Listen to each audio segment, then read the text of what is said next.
স্বামী যদি স্ত্রীকে অবহেলা করে তাহলে স্ত্রীর কি করা উচিত, কিভাবে সেটাকে ওভারকাম করতে পারে, সেই কষ্টকে কেমনে ফেস করবে, সেই বিষয়ে আজকে আমরা কোরআন এবং হাদিস থেকে কিছু উত্তর জানার জন্য ট্রাই করব। বলেন সবাই ইনশাআল্লাহ।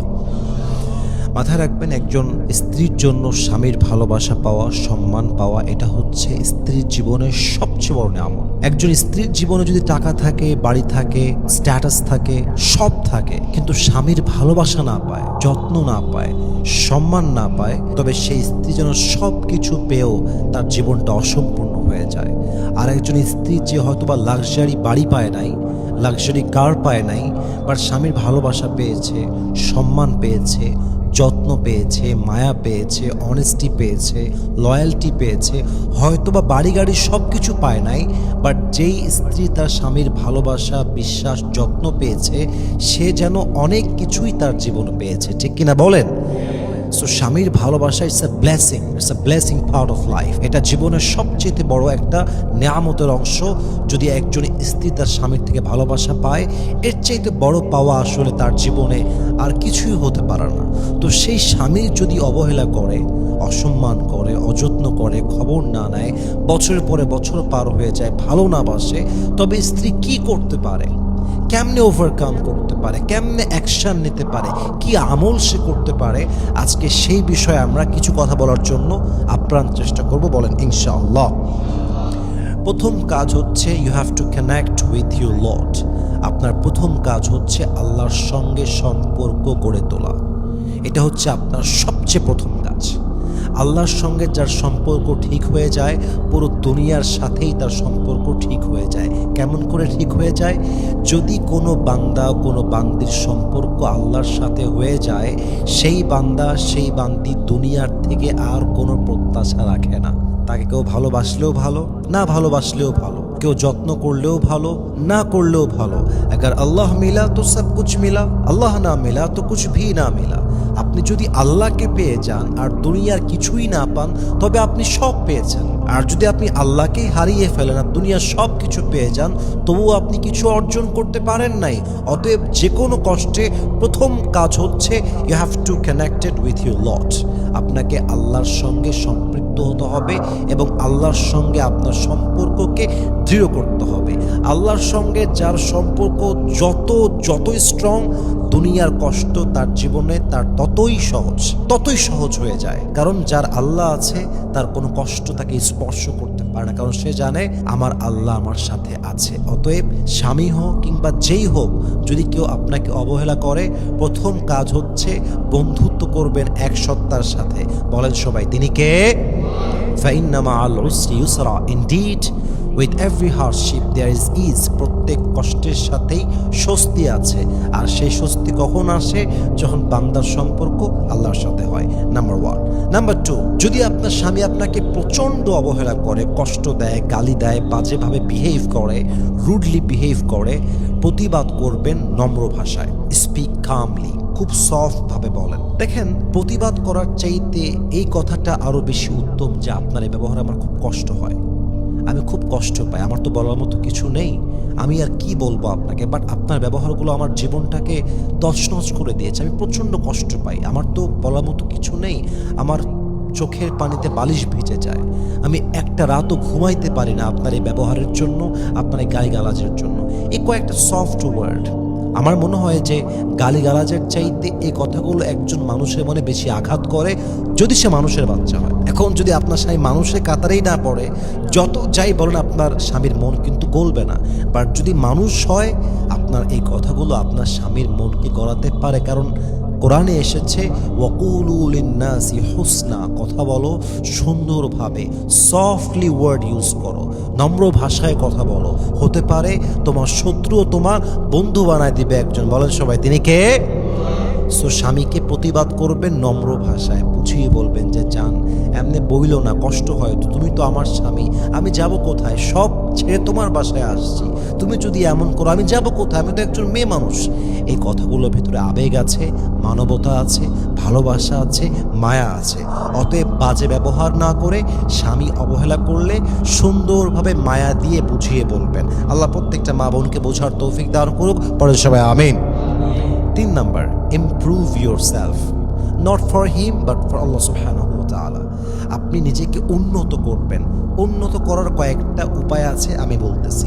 1 নাম্বার, নিজের চেহারার যত্ন নেন। আমি জানি এটা শুনতে একটু অকওয়ার্ড লাগছে বা একটু হাসি হাসি মনে হচ্ছে, but this is the fact. যখন স্ত্রীর চেহারা সুন্দর থাকে, ফিজিক্যাল স্ট্রাকচার ওকে থাকে, জামা কাপড় সুন্দর পরে, একজন স্বামী যে তার স্ত্রীকে চোখের বিষ মনে করে, মাথায় রাখবেন একজন পুরুষ নারীর প্রতি অলওয়েজ দুর্বল থাকে। এটাই পুরুষের নেচার। যখন আপনি আপনার স্বামীর সামনে সুন্দরভাবে উপস্থাপন করবেন নিজেকে, শাড়ি পরে, 3 পিস পরে, লিপস্টিক ইউজ করে, চুড়ি পরে, যতভাবে করা যায়, যতভাবে নিজেকে বিউটিফুলি রিপ্রেজেন্ট করা যায়, যদি আপনি করতে পারেন, দেখবেন কোনো না কোনোভাবে আপনার স্বামীর মনে আপনার জন্য ভালোবাসা দিয়ে দিবে একজন। তিনি কে? Number 1 improvement, try your best. নিজেকে ভালো করার জন্য try your best to be the better version of yourself. নিজেকে ভালো করার জন্য আপ্রাণ ট্রাই করবেন, নাম্বার 1।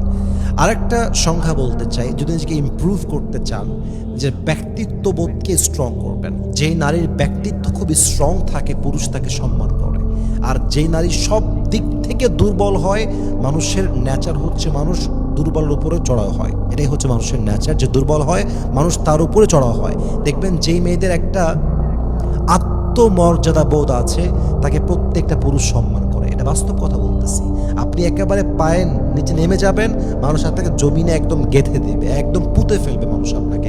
এটা মানুষের স্বভাব। মানুষ হচ্ছে এমন একটা জাত, যদি কাউকে বলেন যে আমি তোমাকে ছাড়া বাঁচতে পারবো না, ও আপনাকে বাঁচতেই দিবে না, মেরে ফেলবে একেবারে আপনাকে।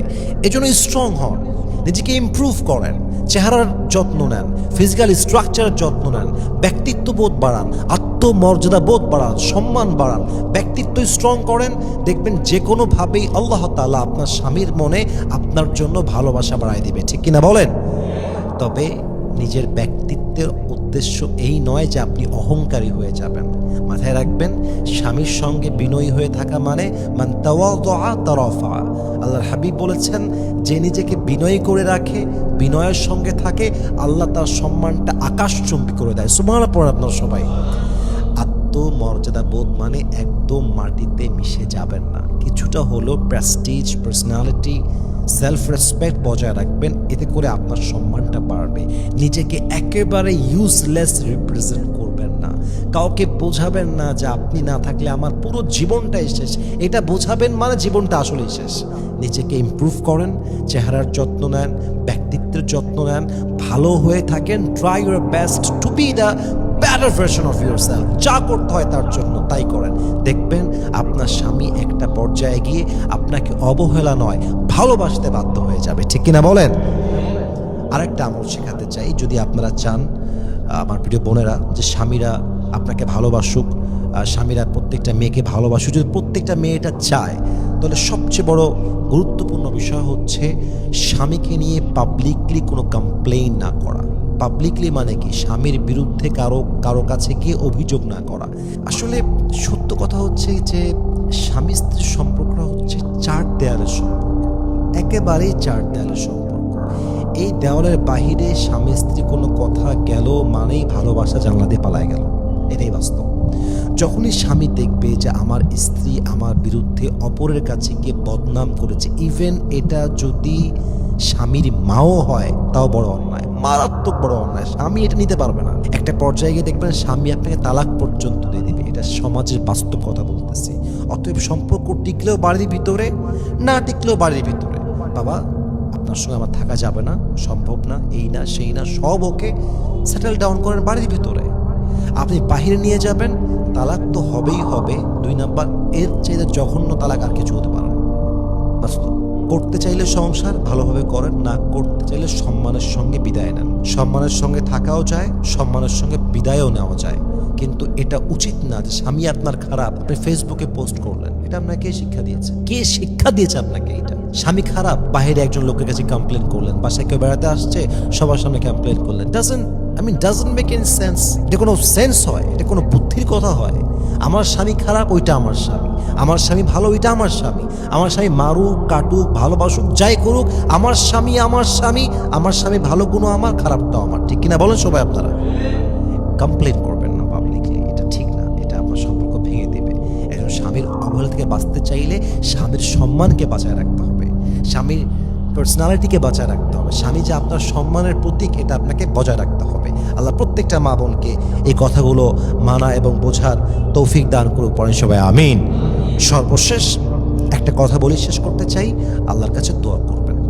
প্রথমে বলেছি সম্মান করবেন, ভালোবেসে কথা বলবেন, আল্লাহর সঙ্গে সম্পর্ক গড়ে তুলবেন, নিজের ইমপ্রুভমেন্ট করবেন, অবশ্যই স্বামীর বিরুদ্ধে কমপ্লেন করবেন না। সর্বশেষ বলছি আল্লাহর কাছে দোয়া করবেন যে আল্লাহ তুমি আমার স্বামীর মনটাকে নরম করে দাও, আল্লাহ তুমি আমার স্বামীর মনে আমার জন্য ভালোবাসা দিয়ে দাও, আল্লাহ তুমি আমার স্বামীর মনে আমার জন্য মায়া দিয়ে দাও, আল্লাহ তুমি আমার স্বামীকে দায়িত্বশীল স্বামী হিসেবে কবুল করো, আল্লাহ তুমি আমার স্বামীকে দায়িত্বশীল বাবা হিসেবে কবুল করো, আল্লাহ তুমি আমার স্বামীকে উত্তম পুরুষ হিসেবে কবুল করো।